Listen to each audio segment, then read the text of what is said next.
รรมะมันที่จะเป็นที่พึ่งกับเราได้นะไม่ใช่ธรรมะในวัดนะโยมนะธรรมะในใจเราธรรมะในใจเราต่างหากนะไม่ใช่ธรรมะในวัดวัดเป็นแค่สถานที่แต่ธรรมะที่จะเป็นที่พึ่งแก่เราได้จริงๆกับเป็นธรรมะในใจเรานะ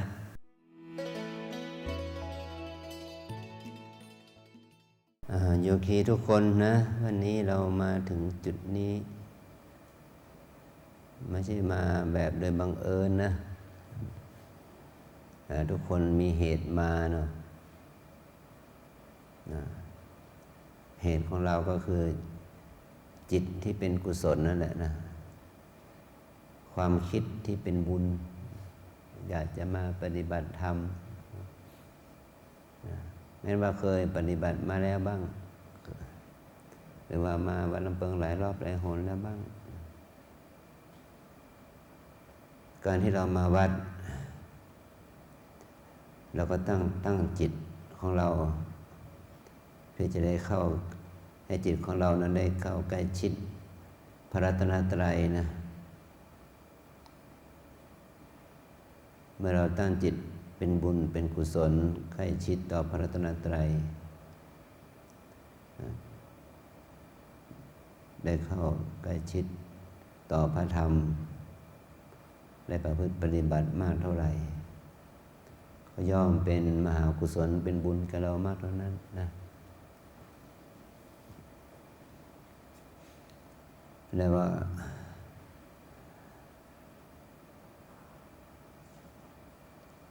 เราทุกคนมีโอกาสแล้วนะที่จะเข้ามาหาสิ่งที่มีสาระเข้ามาแสวงหาสิ่งที่มีคุณที่เป็นบุญเป็นความดีงามนะซึ่งพอมาถึงจุดนี้แล้วเราก็จะต้องมากลับความเห็นใหม่เนาะอีกนิดมาปรับความคิดความเห็นของเราอีกเล็กน้อยนะว่าเรามาเอาบุญที่วัดเนาะตอนที่เราอยู่ที่บ้านเนาะเราว่าจะไปเอาบุญที่วัดใช่ไหม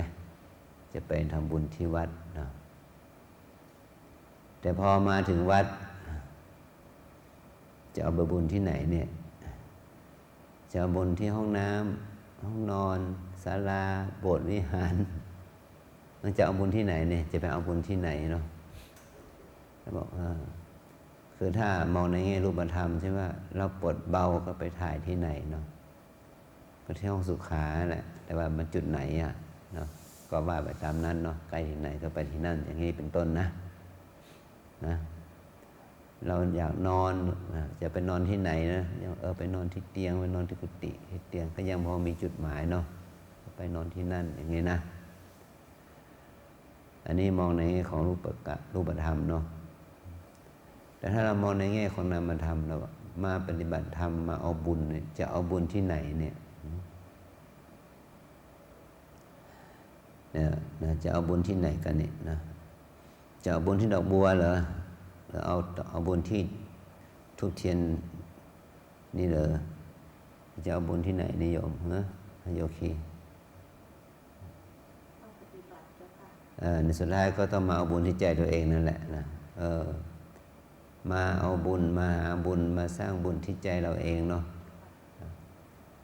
แล้วถามว่าที่บ้านเราไม่มีใจเหรอตอนที่เราอยู่ที่บ้านมันไม่มีกายไม่มีใจเลยนะมีไหมอยู่ที่บ้านมีกายมีใจไหมมีเนาะ แต่มันไม่ทำแล้วนี่แหละตัวนี้คือตัวปัญหาละเนาะอยู่ที่บ้านเราก็มีกายมีใจมีตามีหูจมูกมีลิ้นเนาะมีที่หลับที่นอนมีที่กินที่ถ่ายเหมือนกันในวัดนี่แหละนะแต่ทำไมมันไม่เป็นบุญล่ะนี่แหละตัวนี้แหละตัวปัญหาอยู่ที่นี่นะมันไม่มีแรงบันดาลใจเจ้าค่ะมันขาดแรงบันดาลใจ มันขาดแรงบันดาลใจเลยต้องมาวัดเนาะถ้ามาวัดแล้วมันยังมีแรงบันดาลใจนะแรงบันดาลใจที่จะทำให้เราได้ บักบั่นภาคเพียรที่จะปฏิบัตินะแรงบันดาลใจที่หนึ่งนะที่เราเรียกว่าศรัทธาเนี่ยความศรัทธาที่มีต่อคำสอนของพระพุทธเจ้านะที่อาศัยพระสาวกช่วยการถ่ายทอดเนี่ยนะเรามีศรัทธาต่อคำสอนของพระพุทธเจ้าผ่านการถ่ายทอดของพระภิกษุสามเณรแม่ชีโยคีทั้งหลายเรายินดีรับเนาะแรงศรัทธานี้สร้างแรงบันดาลใจเนาะสร้างแรงบันดาลใจแรงศรัทธาให้เกิดขึ้นนะคือพร้อมที่จะน้อมรับคำแนะนำคำสอนจากครูบาอาจารย์ณสำนักนี้เป็นต้นเนาะเช่นสอนให้เราทำบุญละบาปเนี่ยคนที่สอนเราไม่ใช่เฉพาะพระในวันนี้เนาะพ่อแม่พี่น้องครูบาอาจารย์ก็สอนเราบางทีเนาะแต่เราก็ไม่มีแรงบันดาลใจที่จะทำบุญละบาปเท่าที่ควรแต่ถ้าเรามีศรัทธาต่อบุคคลต่อสถานที่นั้นพอขอสอนให้เราได้ทำบุญละบาปจิตมันก็น้อมไปนะเช่นเนี่ยมาถือศีลเนี่ยเนาะถือว่าเราอยู่ที่บ้านก็สมาทานศีล 8ได้เนาะแต่ขาดแรงบันดาลใจที่จะรักษาอย่างนั้นเนาะแต่พอมาอยู่วัดมันมีแรงบันดาลใจเนาะหลวงพ่อให้แล้วเนาะหลวงพ่อเป็นผู้ให้ศีลเรารักษาศีลไม่ดีเนี่ยมันไม่เหมาะนะเนาะเราได้มอบกายถวายตัวกับครูบาอาจารย์แล้วยังไม่ปฏิบัติตามอีกเห็นไหมมันมีเครื่องกระตุ้นให้เรานะต้องทำตามในสิ่งที่ดีงามนะเรามาวัดปฏิบัตินะเราไม่ใช่ไปวัดกิจกรรมเนาะสมมติวัดกอเขามีสิ่งศักดิ์สิทธิ์เนาะพอไปไหว้แล้วก็มองหาหวยเนาะแผงหวยอยู่ไหน เห็นไหมพอไปไหว้ได้ดอกไม้ธูปเทียนแล้วก็มองหาหวยทันทีเนาะออกไปนี่จะเลขเด็ดจะเลขไม่รู้เนาะเรียกว่าเลขเป็นหมวดเป็นหมู่เลขมาไปแล้วเนี่ยมันไม่ว่าเราไปวัดแต่ละวัดมันไม่เหมือนกันเนาะไปวัดนี้ไปไหว้สิ่งศักดิ์สิทธิ์เพื่อว่าจะได้ลาภได้นั้นนี้ใช่ไหมแต่มาวัดลำเปิงนี่ไม่เนาะว่ามาที่นี่เราไม่ได้มาไหว้สิ่งศักดิ์สิทธิ์แม้จะมีพระพุทธรูปมีพระธาตุเจดีย์มีอะไรต่างๆมีครูบาอาจารย์แต่เราไม่ได้มีเป้าหมายอย่างนั้นแต่เรามีเป้าหมายคือจะมาประพฤติปฏิบัติธรรมไม่ใช่ว่ามาไหว้สิ่งศักดิ์สิทธิ์แล้วจะได้ขอให้เราเนี่ยรวยๆเฮงๆประเภทนั้นนะเรามาปฏิบัติธรรมที่นี่คือมาเพิ่มปัญญามาเพิ่มศรัทธามาเพิ่มวิริยะมาเพิ่มสติสมาธิเนาะศรัทธาวิริยะสติสมาธิปัญญานั่นแหละน่าจะนำพาเราไปสู่เป้าหมายที่ดีงามไม่ใช่เอาความขลังเอาความศักดิ์สิทธิ์เป็นที่ตั้ง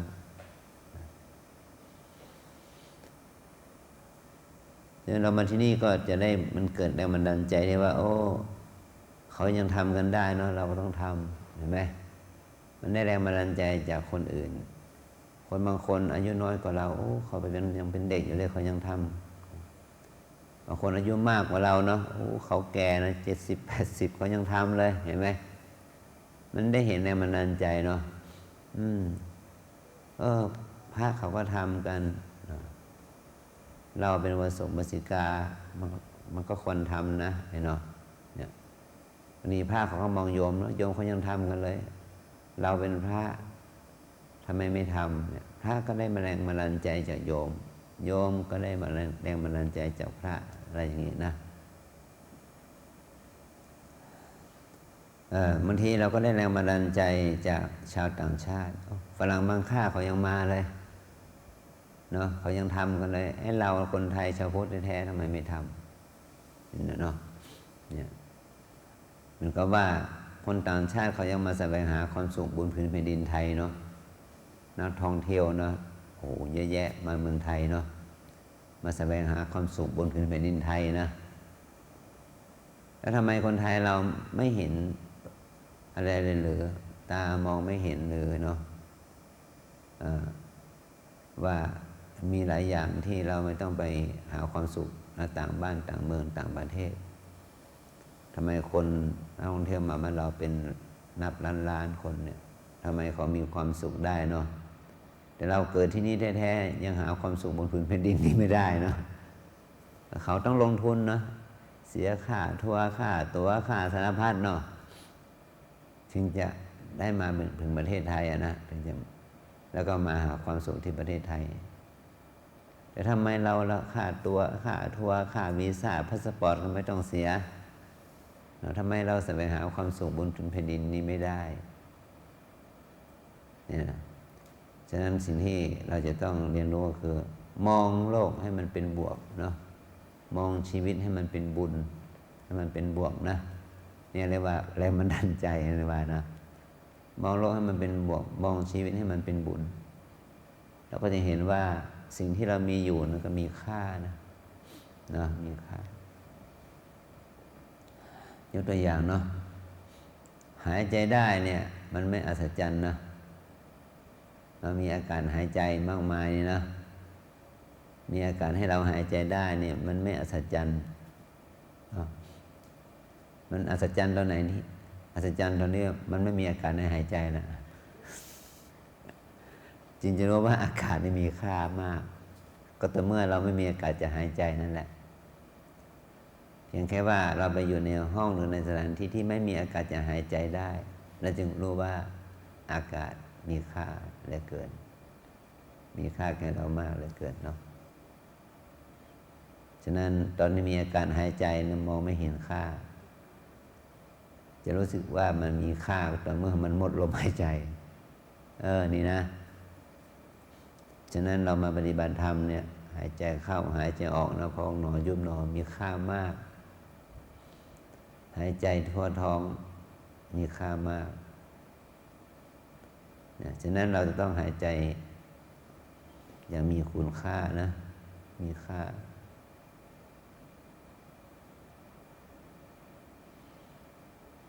ชีวิตเนาะเนี่ยชีวิตความเป็นชายเป็นหญิงก็ตามเนาะชีวิตของเราทุกคนมีค่านะชีวิตของเราทุกคนมีค่านะแต่บางครั้งเราก็ไม่ค่อยเห็นคุณค่าของมันอย่างที่ว่าเหมือนกันเนาะเขาเรียกว่าด้อยค่าตัวเองเรียกว่าด้อยค่าตัวเองเนาะบางคนเนี่ยด้อยค่าตัวเองมากเลยเนาะคือด้อยค่ามันมีด้อยค่าแบบกิเลสแบบลมหมายความว่ามองไม่เห็นตัวเองนี่ไม่เห็นอะไรที่ตัวเองดีเลยเนาะมองว่าตัวเองนี่ไม่มีอะไรดีเลยนะสู้เขาไม่ได้อย่างนี้เป็นต้นเนาะนี่เขาเรียกว่าด้อยค่าตัวเองเนาะด้อยค่าตัวเองสู้เขาไม่ได้นะด้อยค่าตัวเองแต่ความเป็นจริงแล้วเรามีค่าในตัวของเราเองนะสู้เขาได้แต่สู้ในแง่ไหนล่ะมันต้องมองเป็นทีละช็อตทีละช็อตทีละเงื่อนไขทีละเงื่อนไขนะยกตัวอย่างเนาะเงื่อนไขธรรมชาติแบบธรรมชาติที่สุดก่อนเนาะเรามีตาดีไหมตามองเห็นได้เนาะ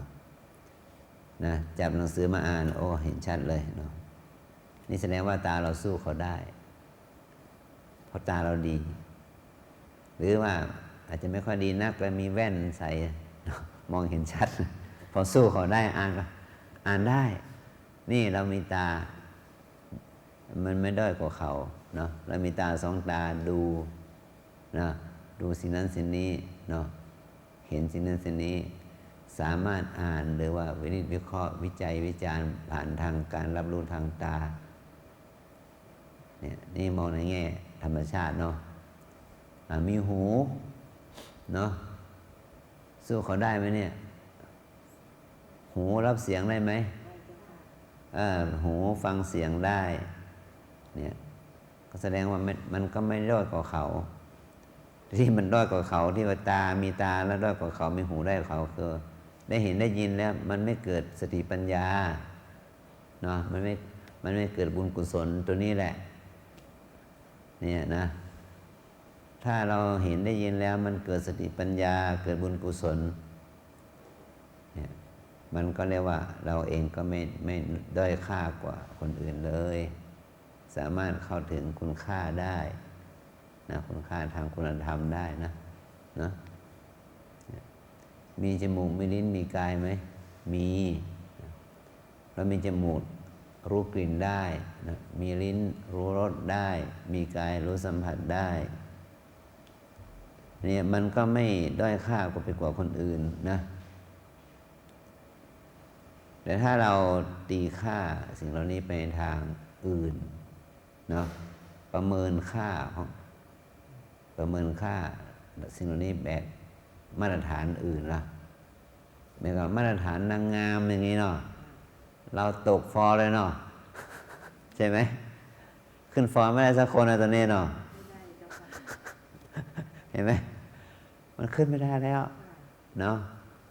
มีเท้าเดินเขาก็ไม่ให้เดินเนาะเห็นไหมเพราะว่าฟอนี่สำหรับคนงามเนาะอะไรอย่างนี้เป็นต้นตัวอย่างนะตัวอย่างเนาะมีตาเห็นก็ตาเราก็ไม่สวยเนาะมีหูเราก็ไม่สวยเนาะมีจมูกมีลิ้นมีผิวพรรณมันหน้าตารูปร่างสันฐานก็ไม่สวยไม่งามอย่างเขาแล้วถ้าเอามาตรฐานนี้เราตกกระป๋องอะเนาะตกฟอเลยเนาะใช่ไหมนี่ยกตัวอย่างเข้าใจนะฉะนั้นเราต้องไปอย่าไปเอาตัวเองไปเทียบในเงื่อนไขนั้นเนาะถ้าเงื่อนไขนั้นเราไม่มีคุณสมบัติแต่เงื่อนไขนี้เรามีคุณสมบัติที่ว่ามีตายังเห็นได้ชัดมีหูยังฟังได้ชัดเนาะมีจมูกยังรู้กลิ่นได้ชัดมีลิ้นยังรู้รสได้ชัดมีกายรู้สัมผัสได้ชัดเนาะมือเท้าไม่ชาไม่เหน็บไม่เป็นอัมพฤกษ์อัมพาตเห็นไหมนะมีมือไม่เท้ายังกราบได้เดินได้เอามาเดินได้นั่งได้นี่คุณสมบัตินี้เราไม่ด้อยกว่าคนอื่นนะเรายังนั่งพับเพียบได้สบายเนาะนี่เห็นไหมยังเดินจงกรมนั่งสมาธิได้นี่เราก็ต้องมองในแง่นี้นะฉะนั้นไม่ต้องไปด้อยค่าตัวเองเนาะสองเราไม่ต้องด้อยค่าตัวเองในแง่ของที่ว่าเราไม่มีเงินทองสินทรัพย์ก็เพราะว่ามาที่นี่เขาไม่ได้เอาเงินเอาทองสินทรัพย์มาเป็นเครื่องทำบุญอุปกรณ์ที่เราใช้ทำบุญคืออะไรมือเท้าที่เดินได้นี่แหละนะจมูกที่หายใจได้นี่แหละตาหูจมูกลิ้นยังสัมผัสอารมณ์ได้นี่แหละเอาสิ่งเหล่านี้ต่างหากเอามาทำบุญเนาะเห็นหนอได้ยินหนอกลิ่นหนอรสหนอสัมผัสหนอเห็นไหมขวาย่างหนอซ้ายย่างหนอพองหนอยุ่นหนอคู่หนอก้มหนอเหยียดหนอเงยหนอเนี่ยเราทำได้อยู่ไหมทำได้อยู่ฉะนั้นสิ่งนี้มีอยู่สามารถสร้างประโยชน์บุญภาวนาได้อยู่ก็แสดงว่าเรามีทุนบุญมีทุนบุญของตนที่จะเอาสิ่งเหล่านี้มาสร้างบุญสร้างกุศลในพระศาสนาได้นะแต่สิ่งสำคัญมันอยู่ที่ว่าธรรมศาสตร์ชาวบ้านก็เรียกมันสมองนี่แหละนะสติปัญญาตัวนี้แหละนะตัวนี้แหละนะภาษาพระเราเรียกว่าสติปัญญาสำคัญกว่าอะไรทั้งสิ้นก็คือเรื่องของสติปัญญาว่าเมื่อเรามาอยู่อย่างนี้กินอย่างนี้ดำเนินชีวิตอย่างนี้เราสามารถพัฒนาบุญหรือสติปัญญาคุณธรรมเนี่ยให้เกิดขึ้นได้กี่มากน้อยตัวนี้แหละสำคัญที่สุดเลยนะว่าถ้าเรามีจิตสำนึกนะมีความสำนึกสำเนียกมีจิตสำนึกที่ดีนะแล้วก็เอาจิตสำนึกนั่นแหละนะ มาใช้ในการบริหารชีวิตกายใจนะถ้าเราเอาจิตสำนึกที่ดีมาบริหารชีวิตกายใจนี้มันก็เป็นบุญเป็นกุศลแก่ตนที่เรียกว่าเป็นบุญเป็นบารมีเนาะ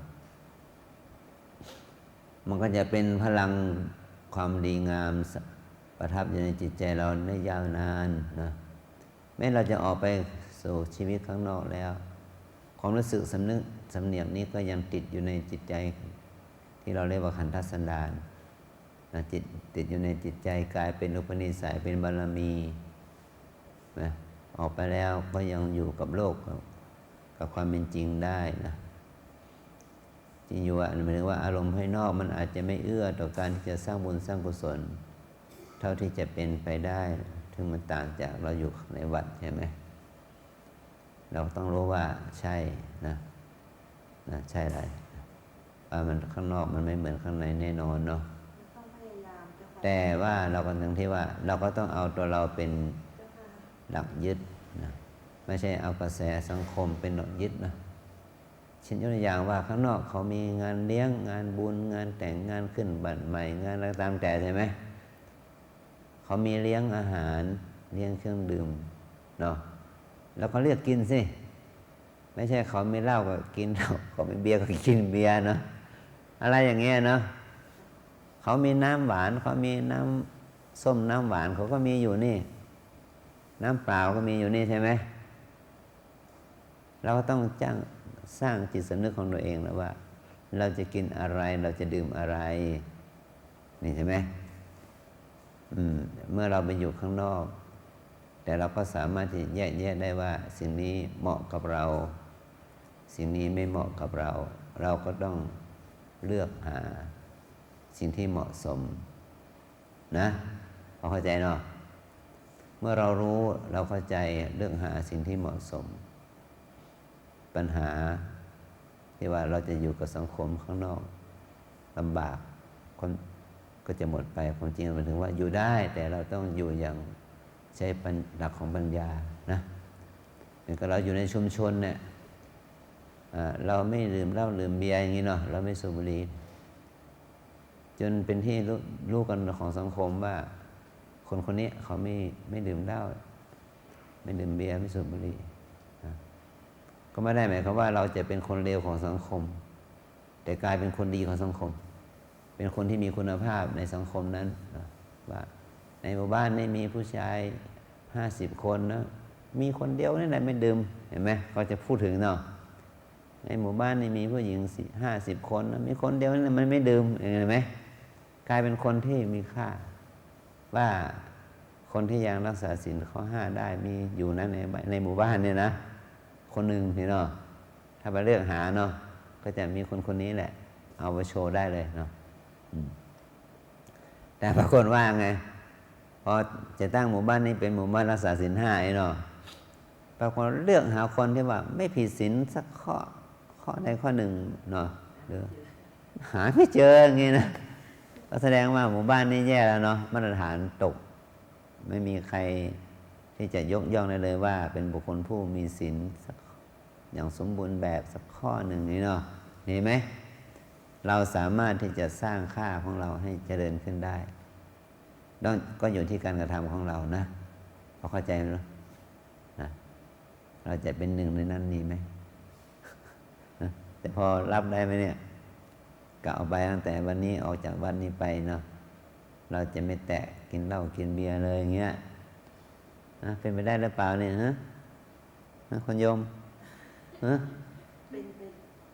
ด้ส่วนใหญ่เป็นไปได้ไหมล่ะเราตัวเรานั่นแหละเป็นไปได้ไหมล่ะไม่ต้องคนอื่นอ่ะโยมเมื่อหลายปีมานี้โยมก็ไม่ดื่มแต่เมื่อผ่านมานี่พอดีไปเจอเพื่อนเก่าค่ะพระอาจารย์เจ้าค่ะก็อยากจะสนุกเจ้าค่ะก็นิสัยไม่ดีนิดหนึ่งก็เลยได้จิบเบียร์ไปยอมรับพระอาจารย์คือจิตมันอยู่แพ้ใจตัวเองหรือเปล่าครับพระอาจารย์นั่นแหละคือมันเป็นความที่ว่าจิตใจเนี่ยโยมคิดว่าจิตใจนี่มันสำคัญมากเลยที่เราอ่อนแอเจ้าค่ะนั่นแหละเขาเกรงใจเพื่อนอะไรเนี่ยเกรงใจหมู่คณะอะไรประเภทนี้เนาะ เนี่ยฉะนั้นเราต้องรู้ว่าเราต้องรู้ว่าไม่จำเป็นจะต้องเอาใจเพื่อนถึงขนาดยอมทำชั่วอาจารย์เจ้าค่ะเห็นไหมคือมันก็ไม่ใช่เกรงใจแต่ว่าเรายังตัดกิเลสไม่ได้กิเลสตัณหาเรายังมีเยอะเรายังอยากสนุกเจ้าค่ะพระอาจารย์นั่นแหละอย่างนี้เป็นต้นนั้นนี่เปรียบเทียบตัวอย่างเฉยๆนะเรื่องจริงของโยมเจ้าค่ะถ้าต่อไปแล้วครับผิดพลาดเจ้าค่ะเราไปข้างหน้าก็เอาละหลังจากนี้ไปเนาะก็ผมก็สองสีแล้วนะหลายแล้วจะขาวหมดเลยจะขาวหมดแล้วเหลือสีเดียวละแล้วยังไม่เป็นเรื่องเป็นโรคเป็นภัยในชีวิตนี้อะไรเงี้ยเนาะอันนี้ก็ตั้งใจอย่างนี้นะนี่แหละมันเป็นเครื่องให้เราเรียนรู้ว่าสุดท้ายธรรมะมันที่จะเป็นที่พึ่งกับเราได้นะไม่ใช่ธรรมะในวัดนะโยมนะธรรมะในใจเราธรรมะในใจเราต่างหากนะไม่ใช่ธรรมะในวัดวัดเป็นแค่สถานที่แต่ธรรมะที่จะเป็นที่พึ่งแก่เราได้จริงๆกับเป็นธรรมะในใจเรานะธรรมะในใจของใครของมันนี่แหละเป็นพระก็ต้องเป็นธรรมะในใจพระเป็นโยมก็ต้องเป็นธรรมะในใจโยมนะมันต้องเอาธรรมะในใจเราเนี่ยจึงจะเป็นที่พึ่งแก่เราได้นะจริงอยู่นะที่ว่าสิ่งแวดล้อมมันเอื้อเฟื้อเราได้เนาะเกื้อกูลเราได้อย่างที่ว่านะเนาะว่าทำไมเราต้องมาวัดก็คือมาฝึกฝนให้จิตใจเราเข้มแข็งโดยอาศัยสิ่งแวดล้อมบุคคลสถานที่เข้ามาช่วยเกื้อกูลเรานะเหมือนกับต้นไม้เนาะที่เราปลูกใหม่มันก็ต้องการร่มเงานะแต่มันติดแล้วมันโตแล้วเนี่ยมันกลับต้องการแสงแดดนะมันต้องการแสง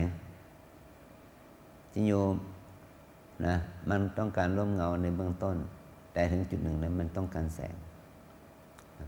แต่ว่าจะมีแสงอย่างเดียวนะไม่ได้เหมือนกันเนาะก็ต้องมีสิ่งอื่นมาหล่อเลี้ยงก็คือน้ำดินปุ๋ยนั่นแหละนะอยู่ข้างล่างเนี่ยมันต้องมีน้ำมีปุ๋ยเนาะดินที่มีน้ำมีปุ๋ยพูดง่ายๆเนาะแต่ข้างบนก็ต้องมีแสงนะมีแสงสว่างมีอากาศนะฟอกอากาศใช่ไหมเนี่ยเราก็เป็นนักปฏิบัตินะเราเจอทั้งทุกข์ทั้งสุขนั่นแหละแต่เราต้องมีสติมีสมาธิมีปัญญามีความเพียรที่จะอยู่กับความเป็นจริงได้เจอทุกข์ก็อยู่กับความทุกข์ได้เจอสุขก็อยู่กับสุขได้อย่างไม่ลุ่มหลงนะอยู่ได้กับโลกที่มันมีความเป็นจริงอยู่นะความเป็นจริงมันมีอยู่อย่างนี้เป็นอย่างนี้เราก็ประพฤติปฏิบัติตามนี้ตามที่มันเป็นอยู่ตามที่มันเป็นเนาะเข้าใจเนาะกินน้อยนอนน้อยพูดน้อยนะตั้งใจปฏิบัติให้มากเนาะสำคัญนี่ว่าเนี่ยที่ว่าสุดท้ายมันก็คือธรรมะในใจตนวัดสถานที่นี้เอื้อในการที่จะให้เรามีอยู่มีกินมีที่หลับที่นอนมีที่ประพฤติปฏิบัติเรียกว่าเป็นมันเหมือนกับเป็นอะไรเป็นยิมเนเซียมเป็นสถานที่มีอุปกรณ์การฝึกออกกำลังกายพร้อมทุกอย่างมีโรงยิมเนาะมีอุปกรณ์ให้เราฝึกได้ทุกอย่างแต่ถ้าเราไม่ขึ้นไปฝึกหรือไม่เข้าไปใช้อุปกรณ์นั้นฝึกมันก็ไม่มีความหมายอะไรเลยนะอุปกรณ์การฝึกเนาะ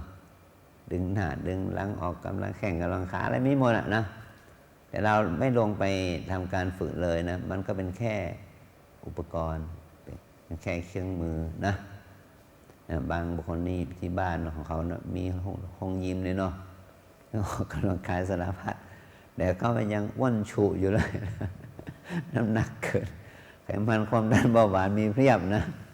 เพราะเขาไม่ได้ฝึกเนาะแล้วก็โรงครัวก็เต็มไปด้วยอาหารนะที่จะก่อให้เกิดกิเลสเนาะแต่ไม่หมดอีกเนาะเนี่ยแล้วมันจะ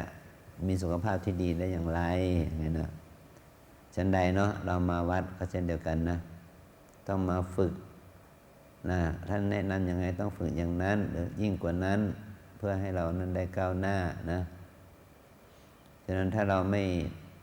ทำตามอะไรสักอย่างเนี่ยก็ไม่รู้ว่าจะมาอยู่ทำไมเนาะอะไรก็มีพร้อมหมดแล้วแต่ไม่ทำอย่างเงี้ยเนาะมันก็ไม่มีประโยชน์นะฉะนั้นการปฏิบัติธรรมก็คือการลงมือทำลงมือฝึก เราปฏิบัติตนนะทุกคนว่าตามเนาะวิปัสสนากรรมฐานตามแนวสติปัฏฐานมีสี่อย่างหนึ่งกายสองเวทนาสามจิตสี่ธรรมวิปัสสนากรรมฐานตามแนวสติปัฏฐานมีสี่อย่าง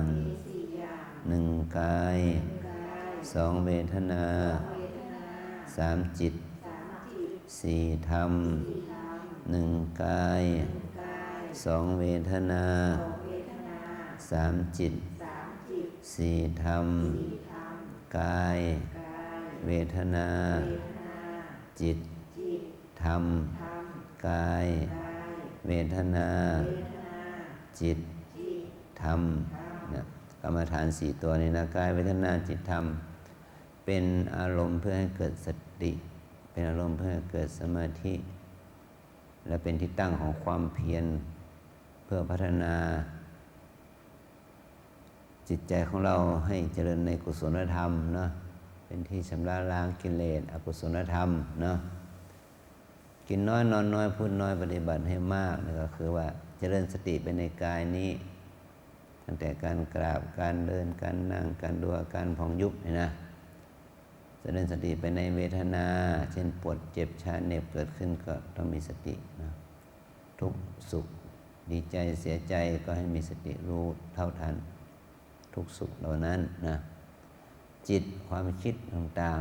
ๆแต่ถ้าเราสังเกตให้ดีก็คือว่าจิตมีราคะจิตมีโทสะจิตมีโมหะจิตหดหู่จิตฟุ้งซ่านจิตมีสมาธิจิตสงบจิตนิ่งจิตเบานะก็ดูอาการของจิตนะธรรมก็คือเนี่ยตาหูจมูกลิ้นกายใจนี่แหละที่มาสัมผัสอารมณ์มาสัมผัสแล้วเนี่ยเกิดความรู้สึกเป็นนิวรธรรมไหมเช่นชอบไม่ชอบฟุ้งซ่านรำคาญสงสัยหรือว่าเกิดสุขเป็นกุศลธรรมเช่นมีศรัทธาเกิดขึ้นมีความเพียรเกิดขึ้นมีสติมีสมาธิมีปัญญาเกิดขึ้นไหมในขณะที่เราเห็นได้ยินกลิ่นรสสัมผัสนี้นะมันก็อยู่ที่ความบักบั่นภาคเพียรความอุตสาหะวิริยะของเรานะว่าเราจะสามารถสร้างบุญสร้างกุศลให้เกิดขึ้นได้กี่มากน้อยนะมันอยู่ที่เราแล้วนะคนนี้นะแต่ว่าธรรมะที่จะเป็นที่พึ่งแก่เราได้อย่างที่ไม่ใช่ธรรมะภายนอกแล้วเนาะต้องเป็นธรรมะภายในธรรมะที่ยังมีชีวิตจิตใจเนาะธรรมะที่ยังสามารถยืนเดินนั่งนอนได้นี่แหละก็คือตัวเราภาษาพระเนาะก็คือตัวเรานี่เองนะเป็นตัวธรรมะที่เป็นที่พึ่งได้จริงเนาะธรรมะที่เป็นที่พึ่งได้จริงไม่ใช่สรีระของหลวงปู่นะไม่ใช่พุทธรูปอันศักดิ์สิทธิ์หรือไม่ใช่พระบรมธาตุในความหมายนั้นแต่ธรรมะที่เป็นที่พึ่งแก่เราจริงๆก็คือสภาพจิตที่มันมีสติสมาธิปัญญาที่สามารถรู้เท่าทันปัจจุบันขณะได้นั่นแหละคือธรรมะที่เป็นที่พึ่งแก่เราฉะนั้นในโอกาสที่ว่าเดือนนี้เป็นเดือนวิสาขะวันนี้ก็4 ค่ำแล้วเนาะได้24ค่ำแล้วขึ้น4 ค่ำเดี๋ยวเวลาอีกแค่11 วันก็จะเป็นวันวิสาขบูชาฉะนั้นการที่เรามาปฏิบัติภาวนาในช่วงนี้ก็เหมือนกับว่าเรามาปฏิบัติในช่วงเดือนวิสาขะแล้วก็เป็นเราไม่พูดเพราะสัปดาห์ส่งเสริมเนาะเป็นเดือนส่งเสริมเลยเนาะเดือนแห่งการส่งเสริมในการในการที่เราจะต้องเข้าสู่การประพฤติปฏิบัติเพื่อความมีศรัทธาศีลสมาธิเพื่อเป็นการบูชาต่อพระพุทธเจ้าเป็นการส่งเสริมพระพุทธศาสนาในช่วงเดือนวิสาขบูชานะเดือนส่งเสริมนะไม่ใช่สัปดาห์ส่งเสริมนะไม่ใช่วันส่งเสริมนะเอาเดือนส่งเสริมเลยเนาะเนี่ยนึกถึงว่าเดือนนี้นะปักนี้เดือนนี้เป็นเดือนการส่งเสริมการเจริญของพระพุทธศาสนาในเชิงสัญลักษณ์ ว่าเราจะใช้เวลาเหล่านี้มาภาวนาเพื่อเป็นการปฏิบัติบูชาต่อพระรัตนตรัยต่อพระพุทธเจ้าต่อพระธรรมต่อพระสงฆ์นะแล้วการปฏิบัติธรรมนี้นะมันเป็นบุญได้อย่างไรก็เพราะว่าเมื่อจิตของเรามันไม่เกิดกิเลสไม่เกิดความโกรธโลภหลงขณะใดใจก็เป็นบุญขณะนั้นแหละเนาะฉะนั้นบุญภาวนาจึงไม่ต้องไปแสวงหาจากภายนอกบุญภาวนาเป็นการแสวงหาธรรมะจากภายในบุญภายในเนาะบุญที่เกิดขึ้นจากการมีสติสัมปชัญญะในใจตนนี่แหละเป็นบุญที่สุดนะเพราะว่าพระธรรมคำสอนของพระพุทธเจ้า 84,000 พระธรรมขันธ์เป็นต้นไม่ได้ปกพร่องเลยมีครบสมบูรณ์แต่พระธรรมที่ปกพร่องก็คือพระธรรมในใจเราเนาะสติสมาธิความเพียรความอดทนเมตตาการุณนั่นแหละที่มันปกพร่องไปนะเราก็เอาสติสมาธิเมตตาการุณนั้นเอามาเพิ่มพูนบ่มเพาะให้เกิดขึ้นอุปมาเหมือนกับว่าเรามีเม็ดพันธุ์อยู่1 เม็ดหรือว่าข้าวเปลือกอยู่1 เม็ดเท่านั้นนะแต่เราจะทำให้ข้าวเปลือกนี่เต็มฉางได้เนาะ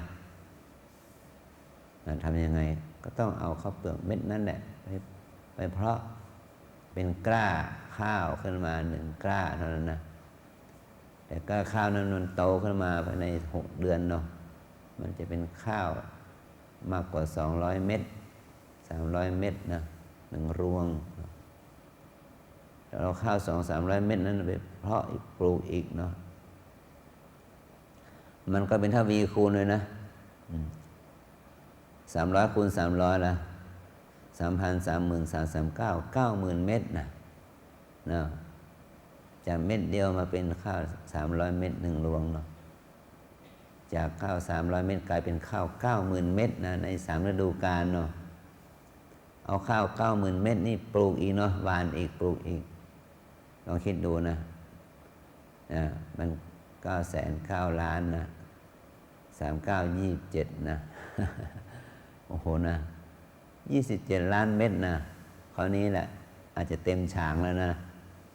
หลายกระสอบเนาะกินทั้งปีก็ไม่หมดละแต่สำคัญอยู่ที่ว่าก่อนที่ข้าว1 เม็ดมันจะเคยเป็นข้าวเต็มฉางเนี่ยเราจะมีทุนมีข้าวที่เป็นทุนสำรองลงไปเนาะตัวนี้สำคัญตัวนี้นะเรามีข้าวสำรองที่จะกินในระหว่างที่เรากำลังเพาะพันธุ์ข้าว1 เม็ดมาเป็นข้าว1 เกวียนเนี่ยนะได้เราจะเอาที่ไหนมากินมาใช้ตัวนี้นะอันนี้มันเป็นแค่ทฤษฎีที่สามารถเป็นจริงได้แต่มันจะเป็นจริงได้แต่ต้องมีสิ่งหนึ่งมาหนุนเราก็คือทุนสำรองเนาะทุนสำรองนะตอนนี้ทุนสำรองอยู่ที่ไหนนะบารมีเก่านะบุญเก่าเราอยู่ที่ไหนเนาะนี่แหละสำคัญตัวเนี้ยเรามีทุนสำรองไม่มีบุญเก่าไหมเนี่ยนะถ้าพูดได้เลยว่าทุกคนมีบุญเก่าเพราะอะไรก็เพราะว่าทุกคนที่เข้ามาถึงจุดนี้ได้ต้องมีฐานบุญเก่านะบุญเก่ากันทุกคนเมื่อเรามีฐานบุญเก่าแล้วเราก็เอาฐานบุญเก่านะมาต่อเติมสิเนาะมาเสริมมาต่อเติมมาเสริมนะฉะนั้นบุญใหม่เนาะนี่มันจึงจะเจริญขึ้นได้เนาะต้องมีบุญเก่ารองรับในบุญเก่ารองรับก็คืออะไรการที่เรามี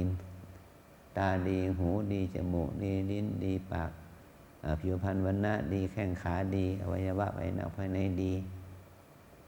นี่ฐานบุญเก่าของเรารับไปละเนาะมาต่อยอดเลยนะ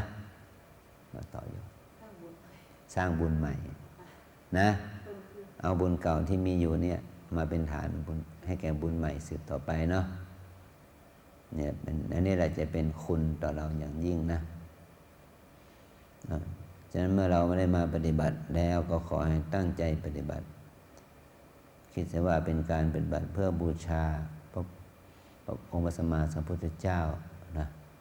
ที่พระองค์ทรงสละ ชีวิตของพระองค์หลายกับหลายกันเนาะเพื่อจะได้เป็นพระพุทธเจ้าเมื่อได้เป็นพระพุทธเจ้าแล้วพระองค์ก็ไม่ได้เก็บความดีงามนั้นไว้เฉพาะพระองค์ก็นำเอามาเปิดเผยแผ่เนาะจนเป็นที่รู้ของมนุษย์และเทวดาทั้งหลายทำให้พระศาสนาตั้งอยู่ได้มาถึงทุกวันนี้นะก็เพราะว่าเป็นการเสียสละของพระองค์ฉะนั้นเราก็สละตนเองมาศึกษาพระธรรมคำสอนของพระพุทธเจ้าแม้จะเป็นเวลาอันสั้นก็ตามนะเมื่อเราสละตนแล้วก็ขอให้สละเพื่อรองรับคำธรรมคำสอนพระพุทธเจ้านั้นนะมันเหมือนกับตะกร้าเนาะเรามีตะกร้าเราอาจจะใส่วัตถุอย่างอื่นได้นะใช่ไหมใส่ดอกไม้ธูปเทียนอย่างนี้เป็นต้นได้เนาะแต่ถ้าเราเอาตะกร้านั้นไปชุบจุ่มลงน้ำเนาะน้ำเต็มตะกร้าเนาะยกขึ้นมาน้ำหายหมดเลยเนาะเพราะตะกร้ามันไม่ใช่ภาชนะสำหรับใส่น้ำแต่ถ้าทำตะกร้านั้นให้มันน้ำอยู่กับตัวได้มันต้องหาอะไรหากาวหาสิ่งที่มันหาคลั่งหากาวหรือหายางเนาะที่มันสามารถปิดรูรั่วของตะกร้านั้นได้แล้วก็เอามาตักน้ำสิน้ำอยู่ได้เนาะภาษาเหนือเขาเรียกน้ำทุ่งนะเอาชันเอายางที่มันเป็นชันปิดรูมันก็สามารถตักน้ำเราก็เหมือนกันนะเราจะต้องมีสติมีสัมปชัญญะมีความเพียรความอดทนตัวนี้แหละจะมารองรับพระธรรมเนาะแต่ถ้าเราไม่มีความใส่ใจไม่มีแรงแรงบันดาลใจไม่มีความศรัทธาไม่มีสติสัมปชัญญะเท่าที่ควรมันรองรับพระธรรมไม่ได้มันรั่วไปหมดนะไปสนใจเรื่องนั้นไปสนใจสิ่งนี้ไปสนใจอารมณ์นั้นเลยจิตเราก็เลยไม่ได้มีพระธรรมรองรับจิตสะสมไว้ในจิตสันดานเนี่ยเนาะถ้าเราได้ฝึกฝนไปมากๆพระธรรมนี่แหละจะรองรับเรานะเราก็เรียกว่ามีพระธรรมไว้ใช้นานหน่อยเนาะไม่ใช่ยกราคาขึ้นมาจากน้ำก็ไม่เหลือน้ำเลยเนาะมีแต่แค่ความเย็นๆหรือความเปียกชุ่มเท่านั้นนะแต่ถ้าเรามีวัตถุอื่นเนาะมาประสานทำให้รูรั่วนั้นปิดได้สนิทน้ำก็คงค้างอยู่ในตะกร้านั้นนะได้อีกหลายวันเนาะ เอามาดื่มมาใช้ได้เลยเนาะนี่เปรียบเทียบเนาะเราพยายามที่จะสร้างบุญสร้างกุศลแก่ตนนะ15 นาทีเดิน15 นาทีนั่งสลับกันไปวันหนึ่งเรามีต้อง24 ชั่วโมงนะให้พยายามเจริญภาวนาเดินนั่งต่อเนื่องกันไปนะในวันแรกนี่อาจจะได้ 3-4 ชั่วโมงก็เป็นเรื่องธรรมดาอยู่แต่วันรุ่งขึ้นเนี่ยเต็มที่แล้วนะให้มันได้ 6-7 ชั่วโมง8 ชั่วโมง10 ชั่วโมงภาวนานะแต่ 2-3 วันแรกมันอาจจะเหนื่อยล้าทางกายนะแต่ก็พยายามทำต่อไปร่างกายมันจะเข้าที่ของมันเองเหมือนกับเราเล่นกีฬา 2-3 วันแรกร่างกายย่อมระบมแต่หลังจากนั้นจะทำให้แข็งแรงแต่พอเรานำหน้าที่ทำบุญนี่เขาอย่าคิดว่ามันจะมีแต่ความสุขอย่างเดียวนะแม้แต่นักกีฬาที่เขาได้แชมป์ได้เหรียญทองแล้วเนาะเราลงไปเล่นตามเกมสิเหนื่อยไหมมันก็เหนื่อยอยู่ดีนั่นแหละเหนื่อยอะไรใครย้อยไหมก็แน่นอนอยู่ดีนั่นแหละเนาะบางครั้งก็ต้องบาดเจ็บบางครั้งก็ต้องเปลี่ยนตัวนะมันเหนื่อยมันล้าเนี่ยการปฏิบัติธรรมก็ไม่ใช่ว่าจะมีแต่สุขอย่างเดียวมันต้องมีทั้งสุขทั้งทุกข์เนาะทั้งเมื่อยล้าทั้งปวดทั้งเจ็บก็ต้องเดือดแต่ความอดทนเพราะเราไปเห็นคุณค่าในความเป็นจริงว่าทุกอย่างเป็นอนิจจังทุกขังอนัตตาเนี่ยเป็นของไม่เที่ยงนะเป็นทุกข์เป็นสิ่งที่ทนอยู่ในสภาพเดิมไม่ได้นะเป็นอนัตตานะไม่อยู่ในอำนาจบังคับบัญชาไม่ได้นะเราต้องแก้ไขตัวนี้เนาะเข้าใจเนาะเอาแค่นี้นะ